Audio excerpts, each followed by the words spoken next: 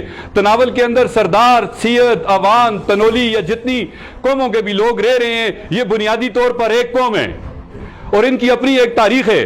تناول کی 600 سالہ تاریخ ہمیں یہ بتاتی ہے، آپ اپنی تاریخ کی اصلاح کریں اور یا تناول کے رہنے والے اصل جو لوگ ہیں ان سے پوچھیں کہ تناول کی اصل تاریخ کیا ہے، وہ آپ کو بتائیں گے۔ گھسی پٹی یا اپنی بنائی ہوئی تاریخ آپ لوگوں کے سامنے پیش نہ کریں، آپ لوگوں کو گمراہ نہ کریں۔ میں اس ویڈیو پیغام کے ذریعے یہ بتانا چاہتا ہوں کہ تناول کے اندر سکھوں یا انگریزوں سے جتنی جنگیں بھی ہوئیں، اس کے اندر تناول میں رہنے والی تمام اقوام کے لوگوں نے حصہ لیا اور ان کا بھرپور کنٹریبیوشن تھا ان جنگوں کے دوران۔ اور تناول کے اندر سادات قبائل قابل عزت، تناول کے اندر عوان قبائل قابل عزت، تناول کے اندر سردار قبائل قابل عزت، تناول کے اندر جتنی اقوام بھی رہ رہی ہیں یہ ہمارے لیے قابل عزت ہیں، ہمارے سر کا تاج ہیں۔ ہم قوموں کی استوں کی پگڑیاں اچھال کے سیاست کرنے والے لوگ نہیں ہیں۔ اگر اب بھی آپ نہیں سمجھیں گے تو آج ہم اس ویڈیو پیغام کے ذریعے آپ کو بتانا چاہتے ہیں کہ پھر انشاءاللہ ہم آپ کا راستہ بھی روکیں گے، ہم آپ کے خلاف زہر بھی اگلیں گے، ہم اور ہر وہ عمل آپ کے خلاف کریں گے جو آپ کے لیے ناقابل برداشت ہوگا۔ اور میں یہاں حکومت وقت، acting D C Mansehra, commissioner Hazara اور چیف سیکٹری اور تمام انتظامی مشینری سے یہ درخواست کرتا ہوں کہ فی الفور ان کی اس گھٹیا اور بیہودہ زبان کے خلاف ایکشن لیا جائے۔ اگر ایسا نہیں ہوگا تو کل جب ہم ان کے خلاف کوئی ایکشن کریں گے تو وہ ان کے لیے ناقابل برداشت ہوگا۔ والسلام، پاکستان زندہ باد، سرزمین تناول زندہ باد، خودداران تناول زندہ باد۔